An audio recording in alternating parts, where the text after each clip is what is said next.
Right, first question. A student investigated how resistance of a wire varies with the length of a wire. So this is one of the required practicals. The symbols for voltmeter and ammeter in figure 1 are not complete. Complete the symbols. What do you guys think? There's two circles here. One circle here, one circle here. One of them is going to be an ammeter. One of them is going to be a voltmeter. Which one's going to be which? Let me know. So just like normal, the first few questions in the paper are easier and then they get harder as you go on. So this is how an ammeter looks like. This is how a voltmeter looks like. So an ammeter, it says here in the notes, it needs to always be connected in series. In series means it needs to be in the same loop. So the ammeter needs to go here and the voltmeter needs to go here because this is parallel to the length of wire. This is the wire. It needs to be parallel to the wire. Whereas this is in the same loop as everything else. So the ammeter needs to be connected there. Hope that was an easy one. Next question. Which variable is the independent variable out of these ones? So independent is the one that you're changing. So out of these, what are you changing? So let me explain this experiment. I've got it in the notes actually. This experiment, investigating resistance, is this one here. There we go. So you guys can see here the voltmeter is parallel to the wire being tested. This is the wire being tested. Independent variable is the thing that you're changing. Anyone know what that is for the first one?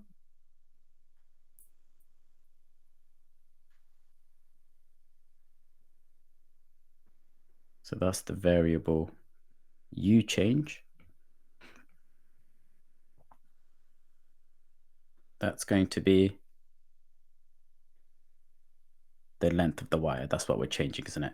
So what we're doing is well done, length of the wire. Thank you, guys.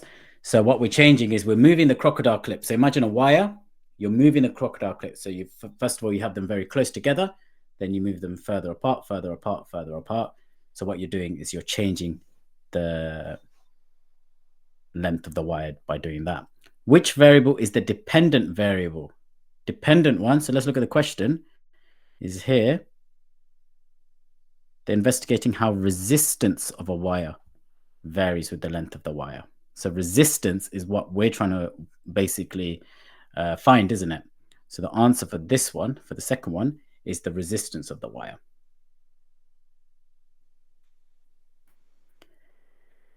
Next one. The student took repeat readings of potential difference for a 30 centimeter length of wire. The readings were this. Calculate a mean potential difference. I'm hoping that's straightforward, guys. That's just average. So add them up.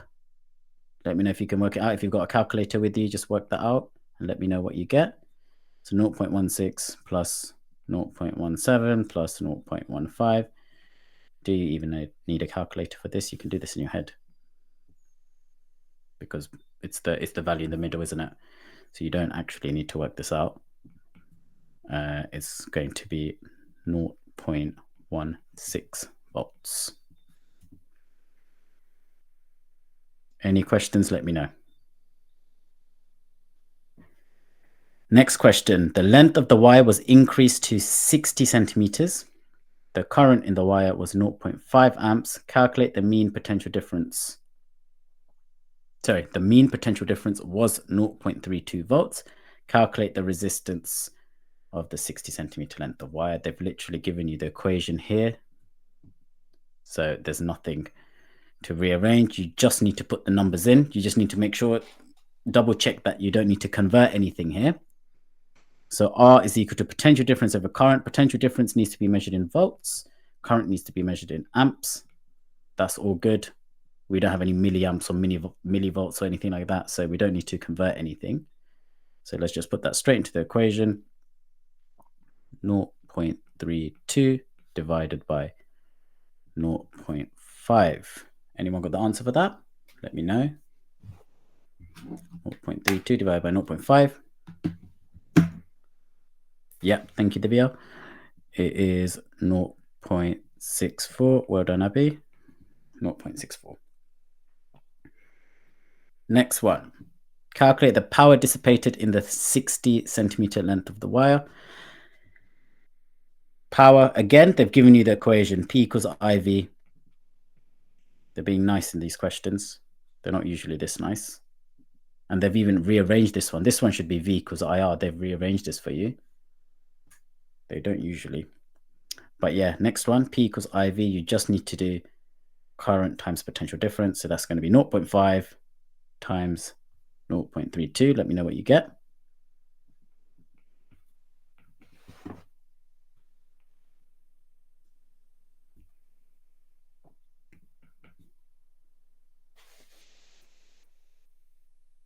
Again, you can do that in your head.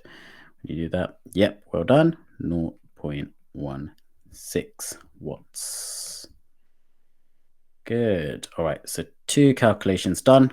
One more. This time they're using the equation Q is equal to I times T.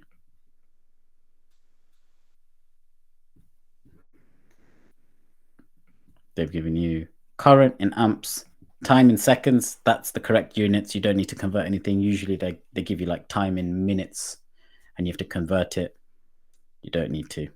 So remember I said the start of these papers are quite straightforward. It gets harder as we go on.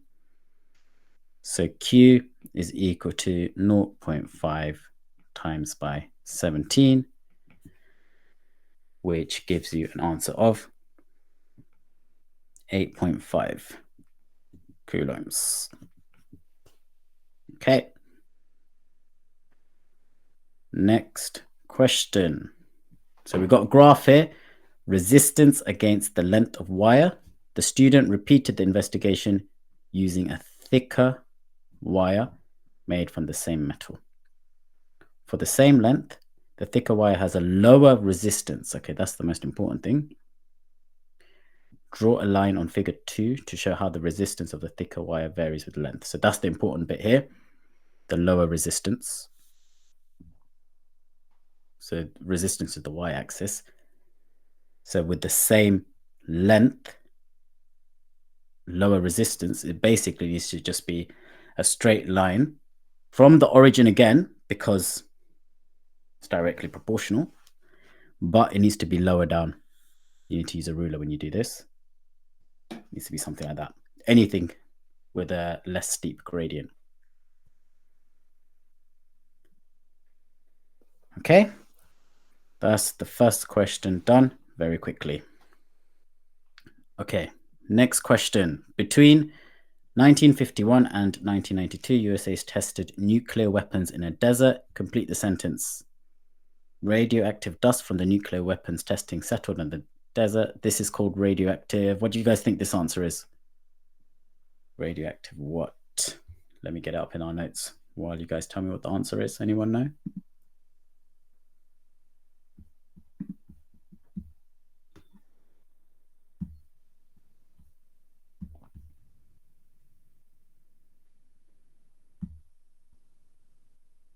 No? It is contamination. So you got contamination and irradiation. Okay? Radioactive dust from nuclear weapons settled in the desert. Okay? So that's contamination, because in contamination, that's when, so let me show you the notes, when the radioactive particles come into direct contact with the material or living tissue. So basically, it's contaminating the desert. So that radioactive dust has radioactive particles in it, and that's coming in contact with the desert. So loads of people would have probably put decay. That's not right. It's not radioactive decay. There's nothing decaying here. Well, the radioactive substance will end up decaying, but that's not what they're describing here. So it's radioactive contamination here. Radioactive contamination. Okay, good. Next one, we've got a graph. The graph below shows how the activity of tritium in a sample taken from the desert changed with time. You're always going to get graphs like this in radioactivity, okay? This is called exponential decay. They won't ask you that, but it's an exponential graph. And it always looks like this. It always goes down. Exponential. The sample was collected from the desert in 1992. Determine the activity of tritium in the sample in 2007. We've got time in years. So what do we need to do here?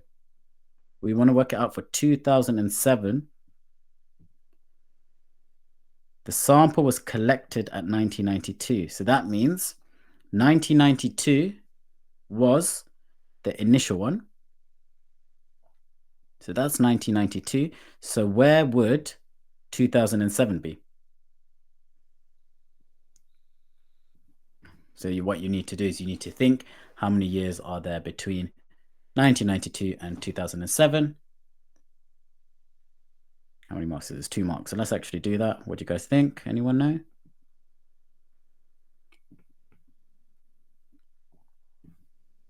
(2007 minus 1992). So that's around, that is exactly 15 years, isn't it?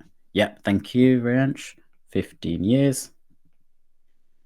So what we need to do, we want to work out the activity at 15 years. So you'd get a ruler. I don't have a ruler, but I can still draw straight lines. Go up from 15. That's about halfway, isn't it? Yeah, I'd say that's about halfway. That's not great. Because if you look carefully here, it's halfway. It's halfway between, isn't it? So let me try that again. Tell me what you think the answer is then. There, that's what it looks like. What's that? What's the activity here? Should be able to tell. Thank you, Harry. 15 years.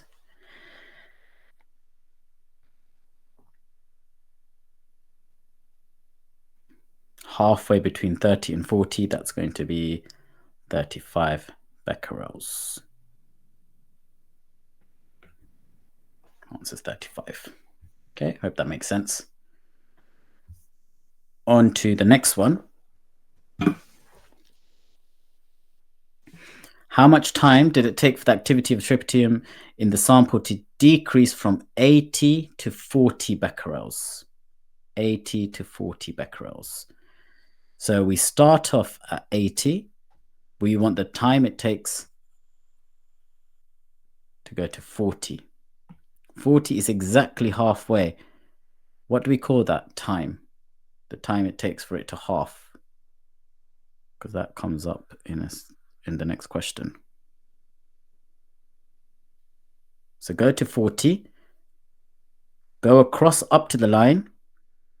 Draw another line down. Yep.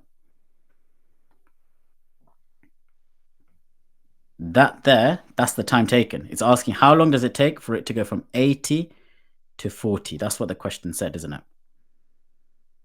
How much time did it take the activity of tritium in the sample to decrease from 80 to 40 becquerels?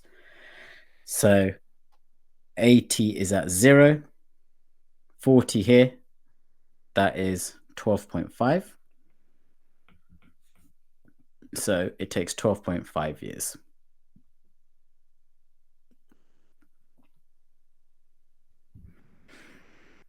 Next question. What is the half-life of tritium? This is a 1-mark question. They haven't given any lines for working out. So it's actually a clue. It's a clue that you don't need to do any calculations here. The answer is somewhere in the question already, or somewhere in one of your answers.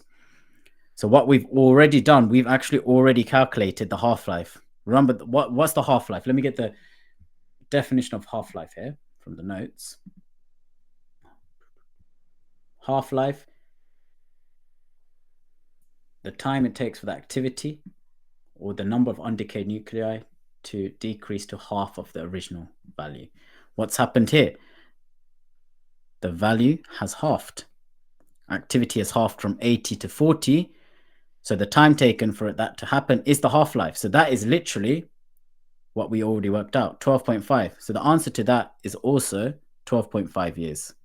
Let me know if something doesn't make sense, guys. Next question. The sample started with 45 billion atoms of tritium. After 4 years, the sample had 36 billion atoms of tritium. Calculate the percentage of tritium in the sample that remained after 4 years. They've just made it complicated with the billions, but there's not much to this. It's basically 36 billion divided by 46 billion times 100. You don't even need the billions. You can just do 36 divided by 45 times by 100. Can someone calculate that, please?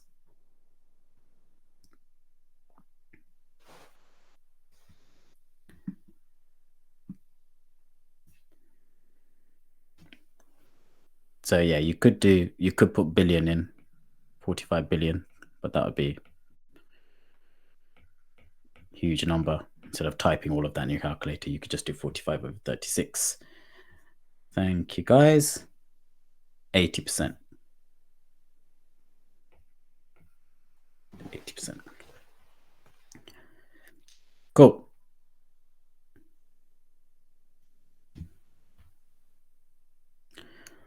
Let's move on.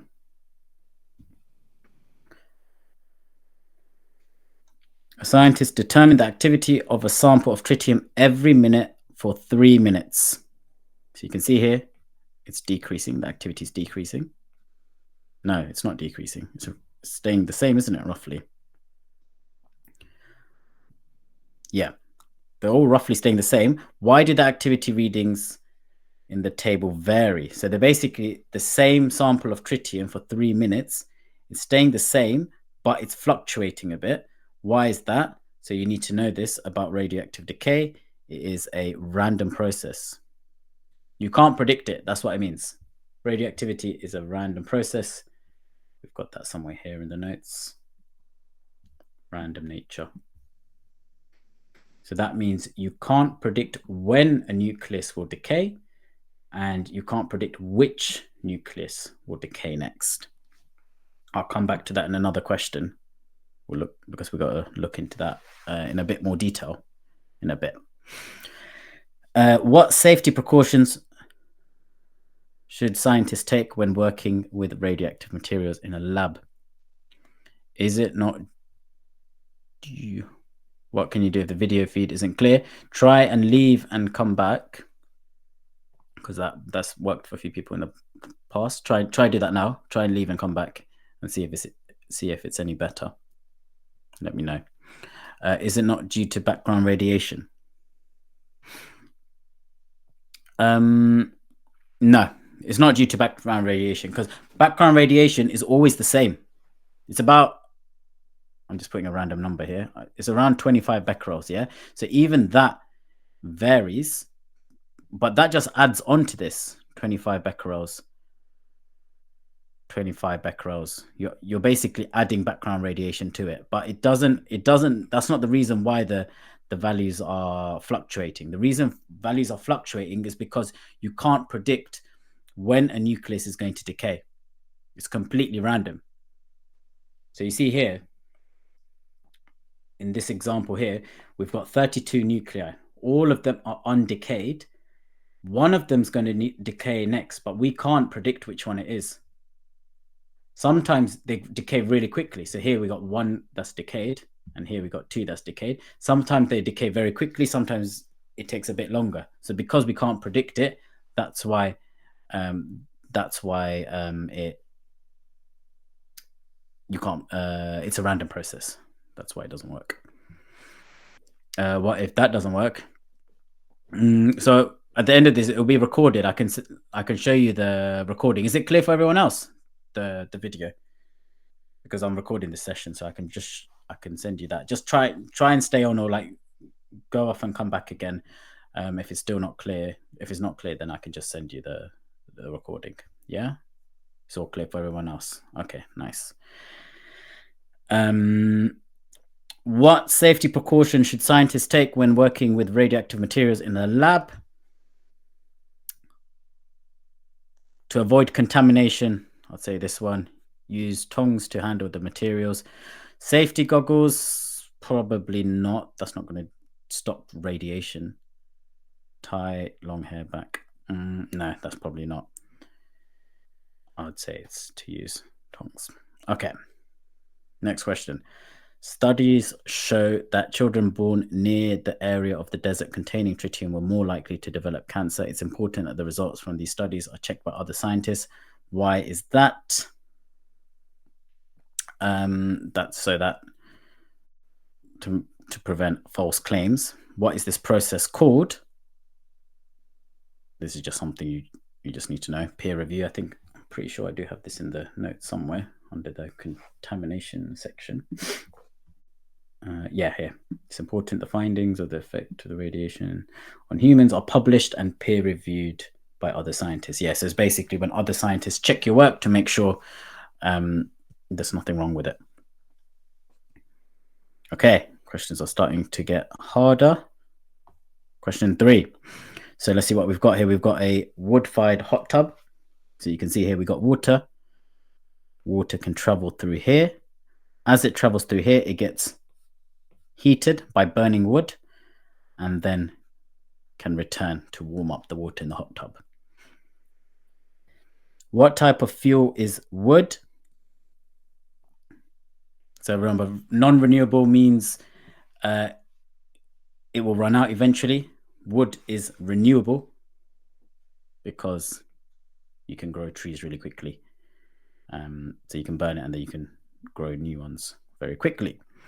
Give 2 environmental effects of using wood as an energy source for 2 marks. Any ideas? Environmental effects. Most of it is negative stuff, isn't it? What's the bad thing about using wood as an energy resource?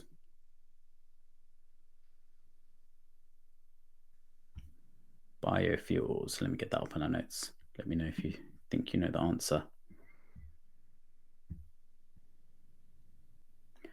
So I've got every single one here. Wave power, tidal, biofuel. Disadvantages of biofuel. We've got it here. Yeah, deforestation. Cutting down trees can cause deforestation.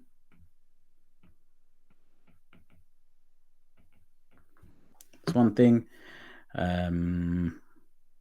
Destruction of habitats. You can write that.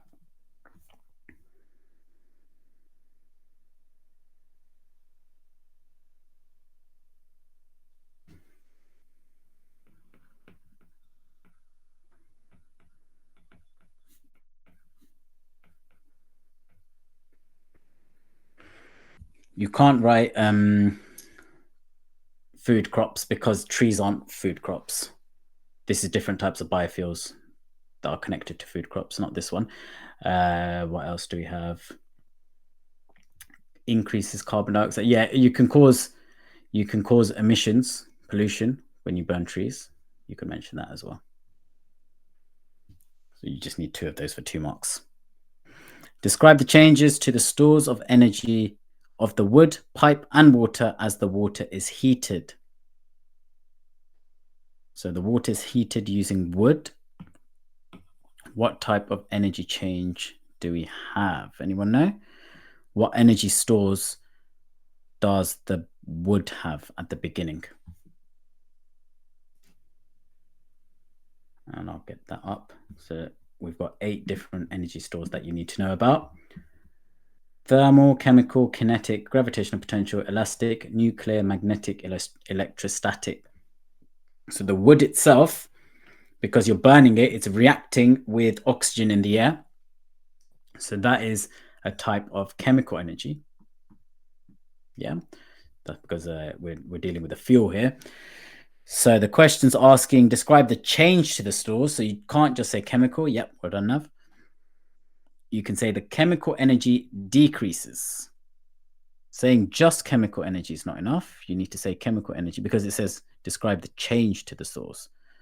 So chemical energy decreases. That should be fine. Then the pipe and the water. So the wood gets burnt. The pipe, what's going to happen to the pipe? It's going to get hotter. What's going to happen to the water? It's also going to get hotter. So that's going to be thermal energy. Thermal energy increases for both of those.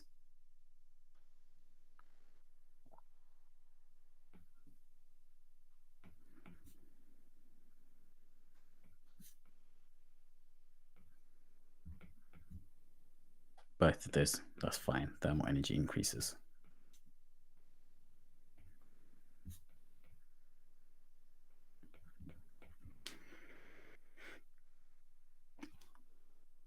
Okay, on to the next one. The temperature of the water reaches 42 degrees C. The temperature then stays constant even though the fire continues to burn. Explain why the temperature of the water stays constant. This is a tricky one. Why would the temperature of the water stay constant? So it reaches a maximum. You're still burning the fire. Think about what's happening. You're burning the fire, but all that heat that's going into the water, it doesn't just stay in the water because this is an open system. It's not a closed system. Let me show you the difference here, up here. Open system, closed system. Open system, heat and matter can enter and leave. Here, closed system, it cannot enter and leave. What we have here is an open system. Yes, good, Ranch. Energy in is equal to energy out. So what's happening here is energy is leaving the system. Energy is also coming in. So it's leaving because it's being dissipated.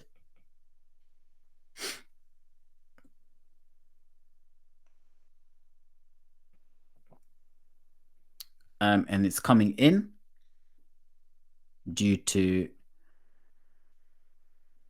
the wood burning. So energy is entering the system through the wood burning, and then it's being dissipated just because it's open to the air. So it's heating up the surroundings. So what's happening is when it's warming up, the energy that's coming in is coming faster than the energy that's leaving. But eventually it reaches a maximum temperature because the energy coming in is equal to the energy leaving. So the rate is the same. So that means the temperature is going to stay constant. So you've got your closed system, you've got energy leaving, you've got energy coming in. At the start, this energy coming in was bigger. That's why the temperature of this was increasing.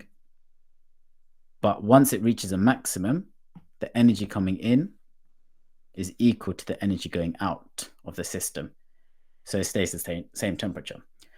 Imagine if we were to stop the wood from burning, then there'll be no energy coming in. There'll just be energy leaving. So that would cause the temperature to decrease. But the question is not asking that. The question is just asking, why does the temperature stay constant? So first mark is to say that energy is being dissipated.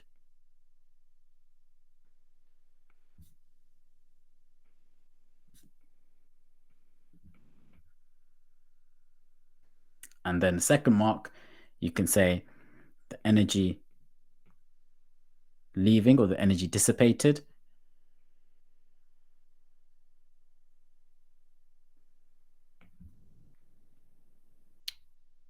Energy leaving is, let's say energy is leaving at the same rate. Energy is leaving at the same rate that is being transferred to the water. Let me know if you want me to re-explain that. That was a bit of a hard question. All right, question 4. How many questions we got? 5. Okay. Question 4. Student modeled radioactive decay by rolling some dice in a tray.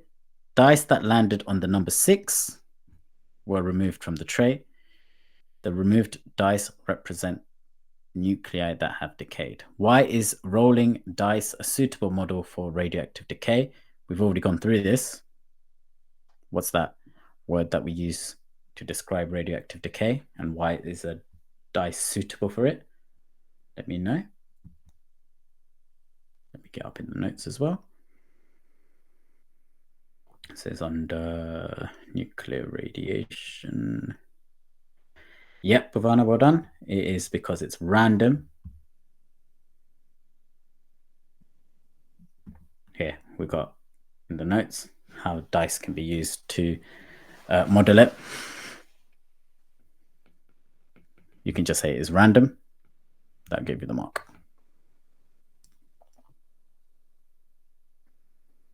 Let's say it's a random process. Next up. Student rolled 144 dice and removed all those that landed on the number 6. Okay. The student rolled the remaining dice again, removed all those that landed on the number 6, and then they kept doing that. So the students started off with 144 dice.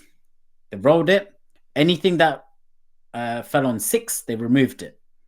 Whatever was remaining, they rolled again. Every time a 6 was thrown, they kept removing it and then throwing the remaining. That's what's happening. It's modeling radioactive decay because, so let me quickly explain what radioactive decay is. So you start off with an unstable nucleus, okay? So in something that's radioactive, for example, like let's say we had uranium, we've got loads of these uranium nuclei or atoms which are unstable. In order to become stable, so that's when they're going from blue to orange, they have to give off radiation. So that radiation is the ones that we learn. We learn alpha, beta, and gamma. Once it's given off the radiation, it becomes stable. So the problem with this, not problem, but the thing with this is that it's a random process. Okay, so if you had like a big lump of uranium, you have a certain number of uranium nuclei, atoms. So in this example, we've got 32. Okay, so let's say we've got 32 nuclei that are all unstable. They haven't decayed. The process is random because one of them just randomly becomes stable and gives off radiation. And then another one gives off radiation. And then that just keeps on going. That's what radioactive decay is. Every time it gives off radiation, another nucleus becomes decayed, it becomes stable. So how does this work with the dice? So imagine we had 32 dice, we roll all of these, and any that roll a 6, any that roll as a 6 count as a decayed nucleus. So that's what they're doing. They're rolling it, and any that count as a 6, they're removing it because that's technically a decayed nucleus, and they keep rolling the rest because that one's done now. That's got nothing else to do. That remains orange. That remains decayed forever now. And then that keeps on happening. So the question, 144 dice. That's what we're starting off with. And they said they've rolled it 20 times and there were 9 dice left. Calculate the most likely number of times that the student had rolled the dice before the number of dice halved. That word half. What do you think this question is all about then? Radioactive decay, any radioactivity question talking about halved is talking about what? We've already had a question on it. No?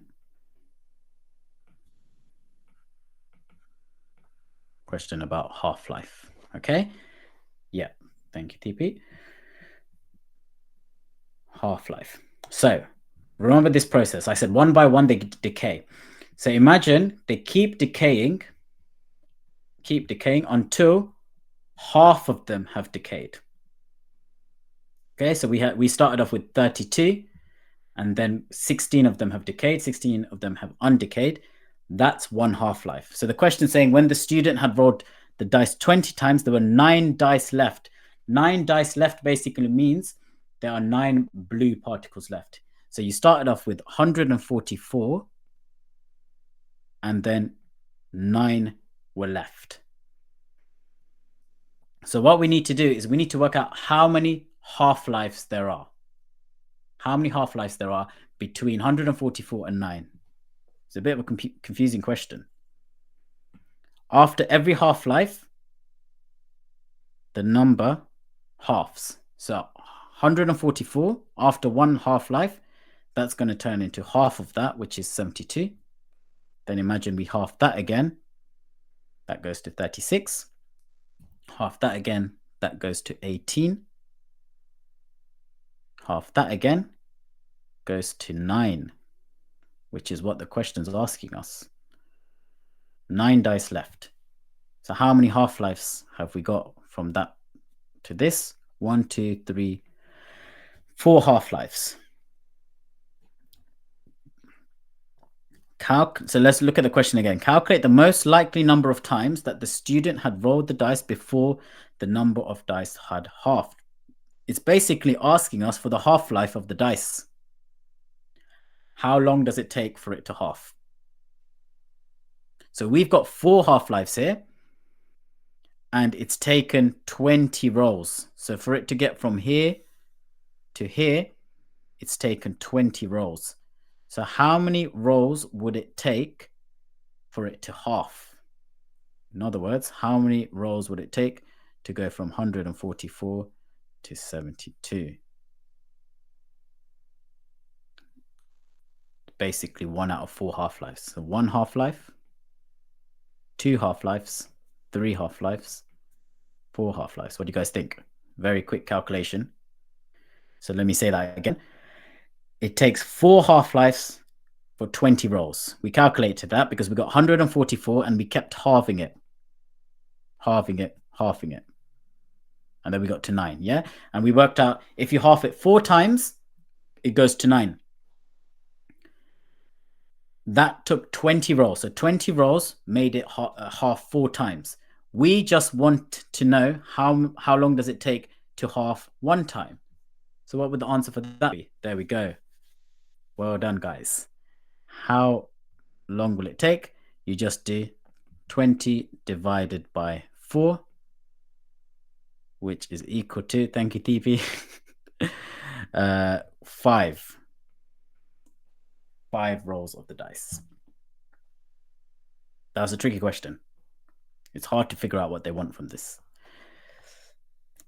Calculate the number of dice. No, sorry. The number of dice have to be rolled to half the original number of dice in the tray represents the half-life. Okay. Let's read that again. The number of times the dice have to be rolled to half the original number of dice in the tray represents the half-life. That's a complicated way of saying what I talked about. Basically, this is the half-life, okay? That's what the question's saying. So 5 times, we had to roll that 5 times to get 1 half-life. Now what they're doing is they're changing the dice from a 6-sided dice to an 8-sided dice. Stay with me, guys. This is a tricky question. So they've used an 8-sided dice. And again, if it ever lands on the number 6, they removed it from the tray. The half-life represented by rolling the 8-sided dice is likely to be different. They haven't said how it's different from the half-life represented by the 6-sided dice. Explain how. Okay, what does this question mean? It's basically saying, so remember what we're doing. We're getting 144 dice. We're rolling them. Every time a 6 appears, we take it out. But imagine now, instead of a 6-sided dice, we're doing it with 8-sided dice. When you roll an 8-sided dice, is it going to be more likely or less likely to roll a 6? Is the probability going to go up or go down? That's what the question is asking. So based on that, what will happen to the half-life? How will it be quicker to get to half of the original value, or will it be slower? So here in the first one, it took 5 rolls. If you roll it 5 times, you would go from 144 to 72. And the question's asking, if it was an 8-sided dice, would it take more than 5 rolls, less than 5 rolls, or probably the same amount? What do you guys think? Less likely, well done, Zhao. Down, slower. Yes, because it's less likely. So 2 marks, what you can say is there's a smaller chance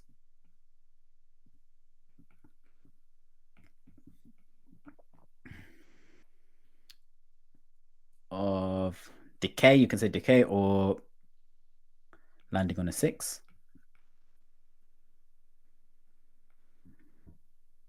So that means half-life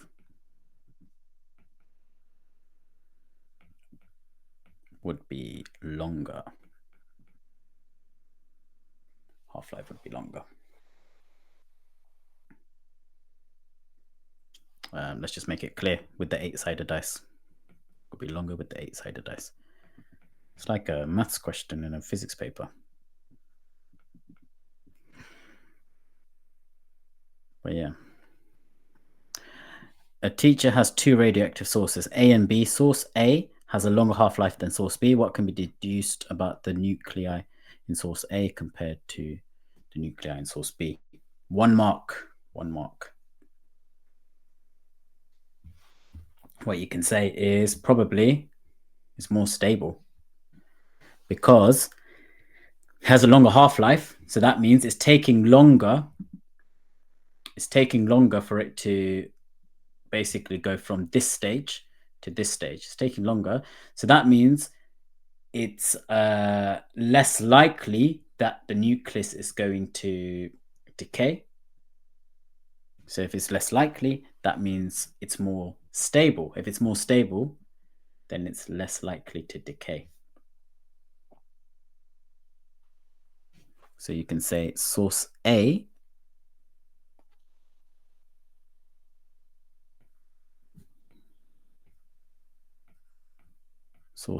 must be more stable.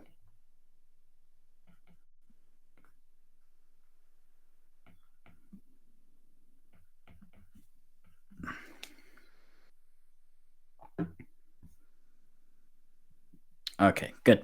Final question. What do we have? We got, okay, got to do all of this. Ice cream is made by cooling a mixture of liquid ingredients until they freeze. Which statement describes the motion of particles in solid ice cream? What would you say? Don't make the common mistake. They definitely don't move. You definitely don't say they move. They don't move freely. You don't say they're stationary either. People would say stationary and they will lose the mark because they do move. They're in fixed positions, but they vibrate around the fixed position. So that's the answer. How do the kinetic energy and potential energy of the particles change as the liquid is cooled and frozen? So kinetic energy and potential energy. Potential energy is the stored energy within the particles. Kinetic energy is all to do with the movement. So you got to think what's going to happen to the movement of the particles, what's going to happen to the energy that's stored within the particles. If you're cooling it and freezing it, you're making the particles move less, isn't it? So this is definitely going to decrease. So it's not going to be either of these two. Potential energy, the energy stored within the particles, is also going to be less. You're cooling it, you're removing energy from it. The answer is going to be decrease, and decrease is the top one. Yeah, thank you.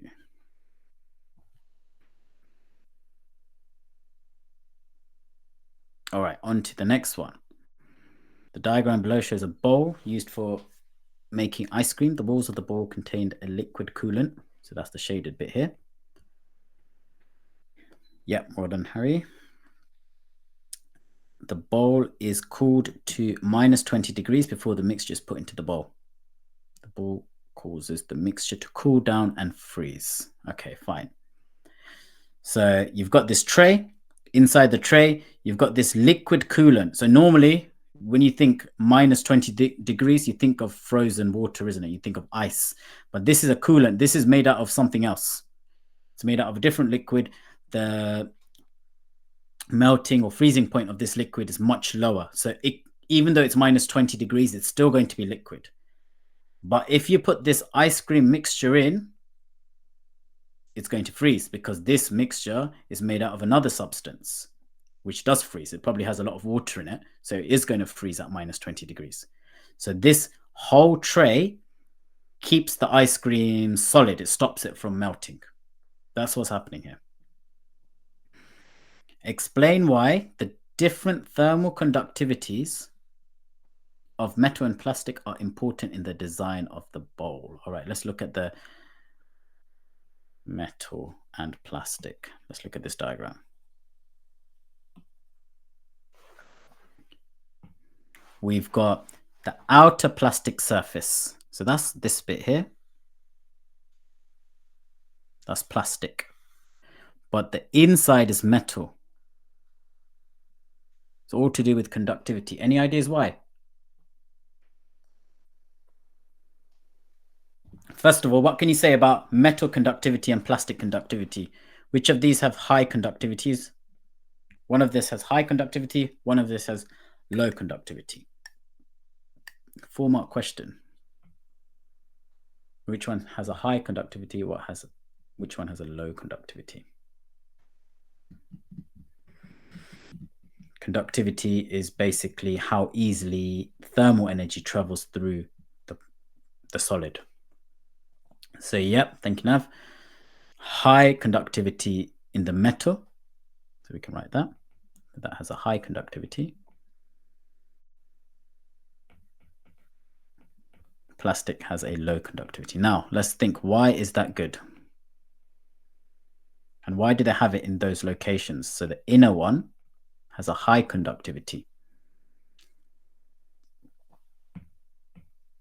What do we think? So this is high conductivity. Yeah. Whereas this is low conductivity. Why would you want the inside one to be high conductivity? That's the part that's in contact with the ice cream.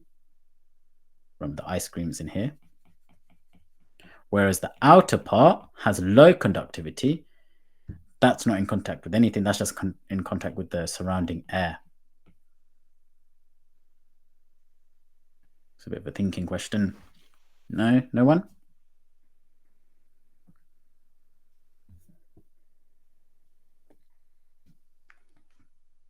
So you want the inside to be high conductivity because you want the ice cream to stay cool, right?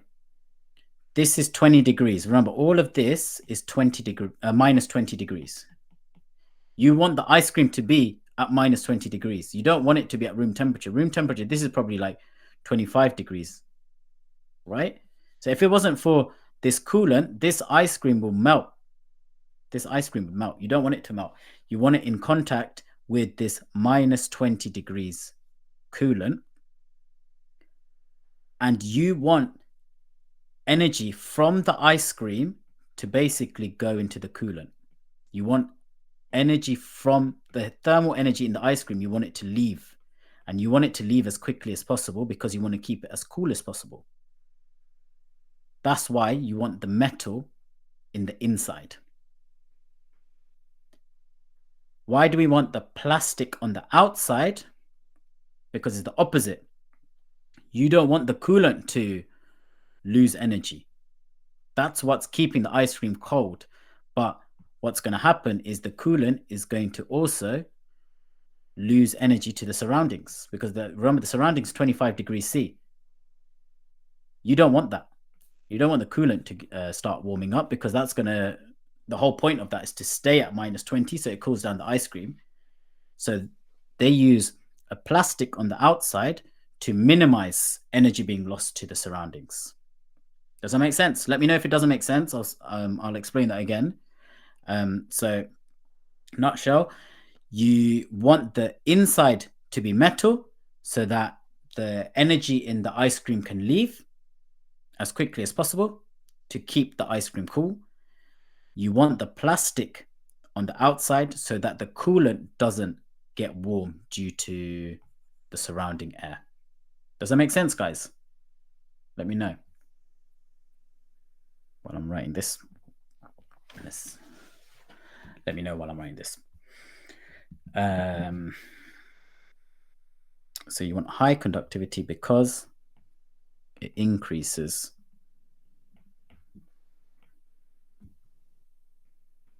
the rate of energy transferred, or let's say thermal energy transferred,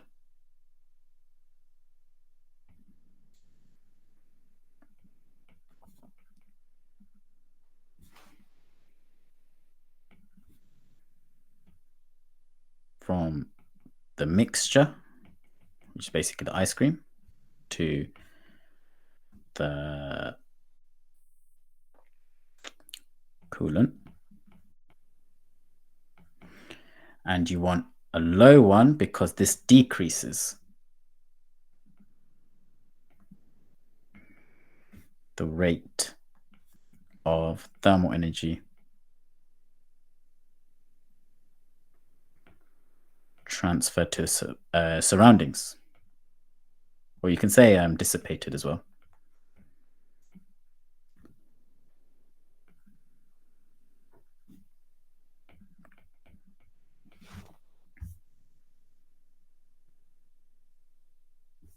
Okay. The liquid coolant has a freezing point below minus 20 degrees. Explain what other property that the liquid coolant should have. That's a tricky one as well. It needs to have a specific heat capacity that is high. What does specific heat capacity mean?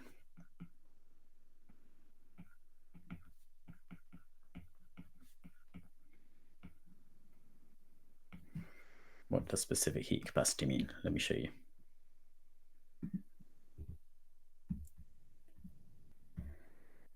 Okay, specific heat capacity is basically how easy it is to heat up or cool down a substance. Yeah. Definition is the amount of energy needed to heat up 1 kilogram of a substance by 1 degree Celsius. But it basically means how easily it is to heat up, cool down. You don't want the coolant to change temperature. In this diagram, you want the coolant to stay at minus 20 degrees. Yeah, it's going to make it more efficient if it just stays and it doesn't lose heat easily. So you want the coolant to have a high specific heat capacity because that means you need a lot of energy to change its temperature. So it's basically difficult to change temperature. Because what that means is it can absorb a lot of energy with only a small amount of energy change. So it can absorb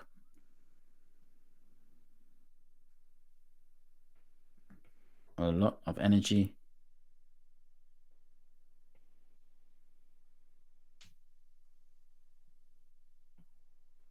with a small amount of temperature change.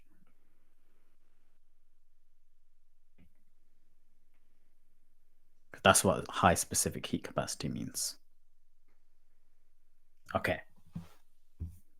No questions? This last one is a difficult calculation, 6-mark calculation. Okay. So listen up. So initial temperature of the mixture, they've given you initial temperature and the temperature has frozen. So it's gone from plus 20 degrees C to minus 1.5 degrees C. And they've told you how much energy was basically removed from the mixture to get it to minus 1.5 degrees C. They've given you a clue as to what you need in your calculation. They've given you the specific heat capacity of the mixture, and they've given you the specific latent heat. Okay, specific heat capacity, if you don't know the equation already, E is equal to mc delta theta. Then specific latent heat, E is equal to mass times latent heat of fusion.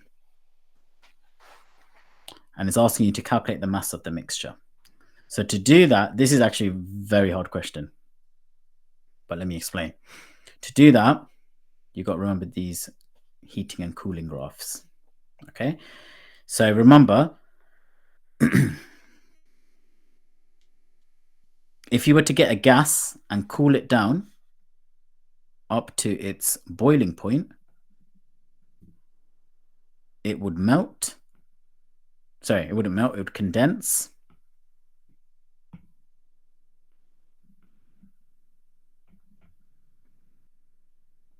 And then once it's turned into a liquid, the temperature will keep dropping until it reaches its melting point. The reason I got this diagram here is to explain to you what's happening in this question. So we're melting it. We've got a liquid here at plus 20 degrees. Okay, so that's, let me get this green pen. Let's say it's around here. Okay, it's a liquid. So it's starting off around here. We are cooling it down until it reaches a solid, until it reaches melting point, and then we freeze it. Okay, so we're basically taking our liquid from here to here. So there's two things we're doing. We're decreasing its temperature from here to here, and then we're changing its state. Decreasing temperature, changing its state.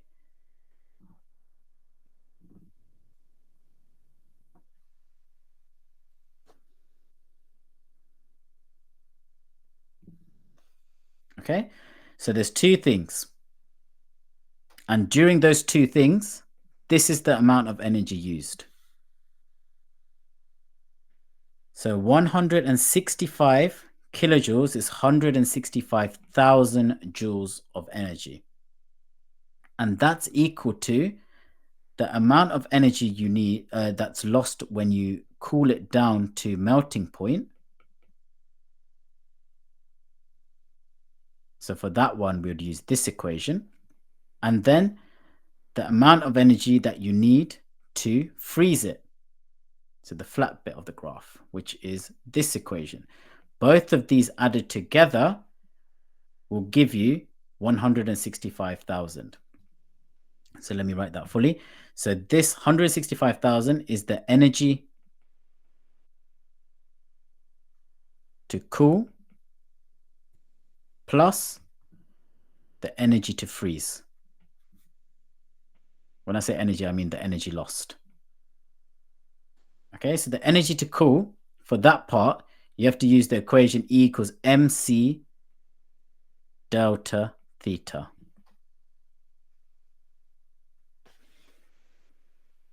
And then the energy to freeze, you lose even more energy. That's going to be E equals m times L.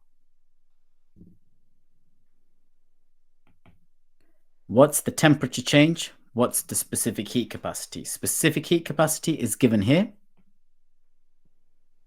So we can sub that in. M, we're not given. The question's asking for M. So let's keep M as it is. So we do M times 3,500. That's the specific heat capacity, times by the temperature change. What's the temperature change? It's starting off at plus 20. It's going to minus 1.5. So what's the temperature change? It's going to be 21.5. So let's put that in, 21.5.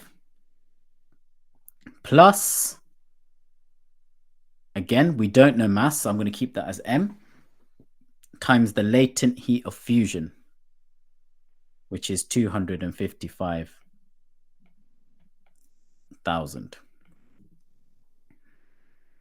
So this is a bit of maths here. That's all equal to 165,000. Okay, so what you can do here, multiply these two, 3,500 times 21.5. I think that gives you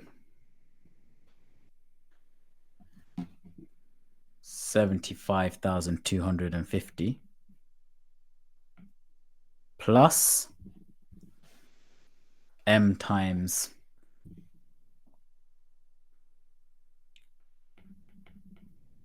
255,000.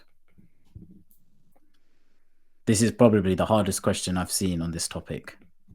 So don't get worried thinking it's always going to be like this. This is a 6 marker. So yeah. But what I'd say is if you do come across a question like this, look at the clues and just try and get as many marks as you can. So try and state your equations, try and put some numbers in there. You're bound to get some marks. So we've got all of this. We want to work out mass. So what we can do here is we can basically factorize it out, can't we? A bit of maths here. 75,250 plus 255,000. That's all equal to 165,000. And then finally, we can work out mass. Has anyone got the answer yet? 165,000 divided by 75,250 plus 255,000. Someone tell me what that answer is. Let me re-explain this very quickly. Because we've got to move on to biology. It's already been an hour. So let me quickly explain that. So 2 things we're doing, yeah? Let me rub all of this up. Tell me if anyone gets an answer. Just type in the chat. 2 things we're doing. We're cooling it down from a liquid. We're cooling it down from a liquid at 20 degrees C to a liquid at minus 1.5 degrees C. Then we're changing its state. These are 2 different processes. We're turning it from liquid down to a solid. Okay? That's one thing that's happening. That's the second thing that's happening. The first thing that's happening, because the temperature is changing, you use the equation which involves temperature change, which is mc delta theta. No one got the answer yet. And then for the second part, the state is changing, but the temperature isn't. So we use the equation for state change, which is E equals m times L. Okay, so mc delta theta plus m times L gives you the total energy that's being put into the mixture. So that's what we did here. 165,000 is equal to the mc delta T plus the ml. And then after that, we just did a bit of maths. We just did a bit of rearranging. Yes, well done, guys. 0.5. So you put that all into your equation and you get a mass of 0.5 kilograms. That was a difficult question. Remember to do it to 2 significant figures. I think you get 0.4 something maybe. If they'd specifically ask you to do 2 significant figures, then make sure you do that.